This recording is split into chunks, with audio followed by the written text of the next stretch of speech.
ಸೋಮವಾರದಿಂದ ಬುಧವಾರದವರೆಗೆ 3 ದಿನ ಉತ್ತರ ಕರ್ನಾಟಕ ಸಮಸ್ಯೆಗಳ ಬಗ್ಗೆ ಚರ್ಚೆ ನಡೆಸಲಾಗುವುದು. ಸಮಸ್ಯೆಗಳಿಗೆ ಪರಿಹಾರ ಕಂಡುಕೊಳ್ಳುವ ಪ್ರಯತ್ನ ಮಾಡಲಾಗುವುದು ಎಂದು ಮುಖ್ಯಮಂತ್ರಿ ಸಿದ್ದರಾಮಯ್ಯ ತಿಳಿಸಿದರು. ಗದಗ ಜಿಲ್ಲೆಯ ರೋಣ ಹೆಲಿಪ್ಯಾಡ್ನಲ್ಲಿ ಮಾಧ್ಯಮದವರ ಜೊತೆ ಮಾತನಾಡಿ ವಕ್ಫ್ ವಿಚಾರದಲ್ಲಿ BY ವಿಜೇಂದ್ರ 150 ಕೋಟಿ ಆಮಿಷ ಹೊಡೆದ ಬಗ್ಗೆ ಪತ್ರಕರ್ತರು ಕೇಳಿದ ಪ್ರಶ್ನೆಗೆ ಉತ್ತರಿಸಿದ ಸಿಎಂ ಮಾನಪಾಡಿ ಅವರು ಅವರದ್ದೇ ವಿಡಿಯೋದಲ್ಲಿ ನೀಡಿದ ಹೇಳಿಕೆ ಆಧಾರದ ಮೇಲೆ ಕೇಂದ್ರಕ್ಕೆ ಪತ್ರ ಬರೆದಿದ್ದೇನೆ ಎಂದರು. CBI ತನಿಖೆಗೆ ಕೊಟ್ಟರೆ ಕಾಂಗ್ರೆಸ್ನವರೇ ಸಿಕ್ಕಿ ಬೀಳುತ್ತಾರೆ ಎನ್ನುವ ಬಿಜೆಪಿ ಆರೋಪದ ಬಗ್ಗೆ ಪತ್ರಕರ್ತರು ಕೇಳಿದ ಪ್ರಶ್ನೆಗೆ ಉತ್ತರಿಸಿದ ಸಿಎಂ ಹಾಗಿದ್ದರೆ CBI ತನಿಖೆ ಕೊಡಲಿ ಎಂದರು. ವಿಡಿಯೋದಲ್ಲಿರುವ ಧ್ವನಿ ಮಾನಪಾಡಿ ಅವರದ್ದು ಅಲ್ವೋ ಎಂದು ಮಾಧ್ಯಮದವರಿಗೆ ಚೆನ್ನಾಗಿ ಗೊತ್ತಿರುತ್ತೆ ತಾನೇ ಎಂದು ಪ್ರಶ್ನಿಸಿದರು. ಸಿಎಂ ಅವರು ಮಾಡ್ತಾ ಇರೋದೆಲ್ಲ ಆರೋಪ ಸುಳ್ಳು. ವಿಜೇಂದ್ರ ಅವರು ಯಾವುದೇ ರೀತಿಯಾದಂಥ ನಾನು ಅವರು ವಿಡಿಯೋ ರೆಕಾರ್ಡ್ನಲ್ಲಿ ಹೇಳಿದಾರಲ್ಲ ಅದರ ಆಧಾರದ ಮೇಲೆ ಹೇಳಿದರು. ವಿಡಿಯೋ ರೆಕಾರ್ಡ್ ಅವರೇ ಮಾತಾಡಿದ್ದಾರೆ, ಅದರ ಮೇಲೆ ಮಾತಾಡಿರೋದು ನಾನು.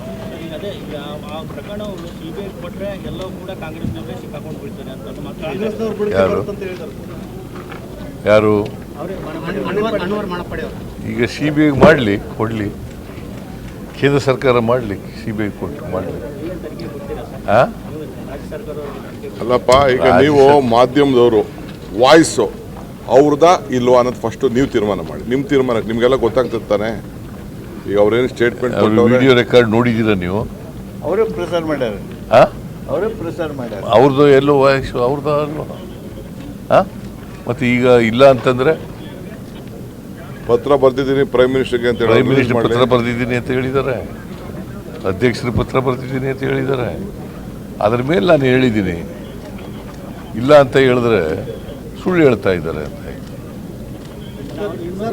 ವಿಜೇಂದ್ರ ಅವರು CBI ತನಿಖೆ ಕೊಡಲಿ ಅಂತ ಸವಾಲು ಹಾಕ್ತಾ ಇದ್ದಾರೆ.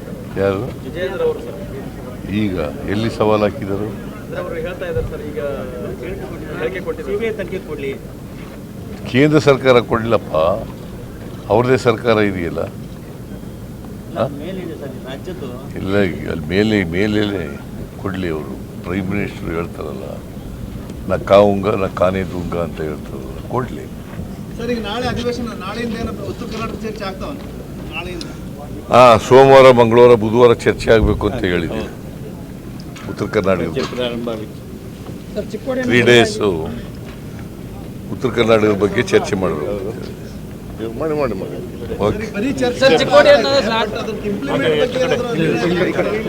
ಅವ್ರು ಏನು ಮಾತಾಡ್ತಾರೆ ಅಂತ ಗೊತ್ತಿರೋಲ್ಲಪ್ಪ. ಚರ್ಚೆ ಏನು ಅಂತ ಹೇಳಿದ ಮೇಲೆ ಸರ್ಕಾರ ಉತ್ತರ ಕೊಡ್ತದೆ.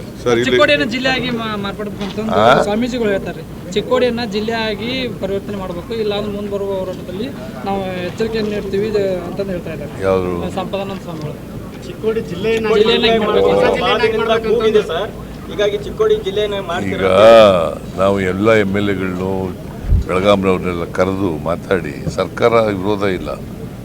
ಸರ್ಕಾರ ಆಗ್ಲೇ ಜೇಜ್ ಪಟೇಲ್ ಇರುವಾಗಲೇ. ನಿಮ್ಮ ಮನೆಯಲ್ಲಿ ಮದುವೆ ಇದೆಯಾ? ಮದುಮಗ ಸೇರಿದಂತೆ ಸಂಬಂಧಿಕರಿಗೆ, ಸ್ನೇಹಿತರಿಗೆ ಬಟ್ಟೆ ಖರೀದಿ ಮಾಡೋದಿದೆಯಾ? 10 ಅಂಗಡಿಗೆ ಹೋಗಿ ಬಟ್ಟೆ ಹುಡುಕುವ ಬದಲು ಎಲ್ಲಾ ರೀತಿಯ ಹಬ್ಬಗಳ, ಮದುವೆ, ಶುಭ ಸಮಾರಂಭ ಸೇರಿದಂತೆ ಎಲ್ಲಾ ರೀತಿಯ ಬಟ್ಟೆಗಳು ಇದೀಗ ಒಂದೇ ಸೂರಿನಡಿಯಲ್ಲಿ ಕಲ್ಪಿಸಿದ್ದಾರೆ. ಹಾಗಾದ್ರೆ ಚಿಂತೆ ಬಿಡಿ. ನಿಮ್ಮ ಕಲಬುರಗಿಯಲ್ಲಿ ಮೀರಾ ಮೆನ್ಸ್ ಅವೆನ್ಯೂ ಪುರುಷರ ಬಟ್ಟೆಗಳಿರುವ ಬೃಹತ್ ಶೋರೂಮ್ ಪ್ರಾರಂಭಿಸಿದ್ದಾರೆ.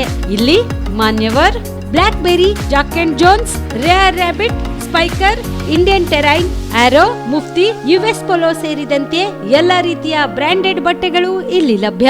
ಇನ್ನೊಂದು ವಿಶೇಷ ಏನೆಂದ್ರೆ, ಮದುಮಗನಿಗೆ ಹಾಗೂ ಸಂಬಂಧಿಕರಿಗೆ ಮದುವೆಗೆ ಬೇಕಾದ ಎಲ್ಲ ರೀತಿಯ ಬಟ್ಟೆ, ಸೂಟ್, ಶೇರ್ವಾನಿ, ಜೋಧ್ಪುರಿ, ಬ್ಲೇಸರ್, ಪೇಟಾ, ಶೂಸ್ ಸೇರಿದಂತೆ ಎಲ್ಲ ರೀತಿಯ ವಸ್ತುಗಳು ಇಲ್ಲಿ ರಿಯಾಯಿತಿ ದರದಲ್ಲಿ ಲಭ್ಯ.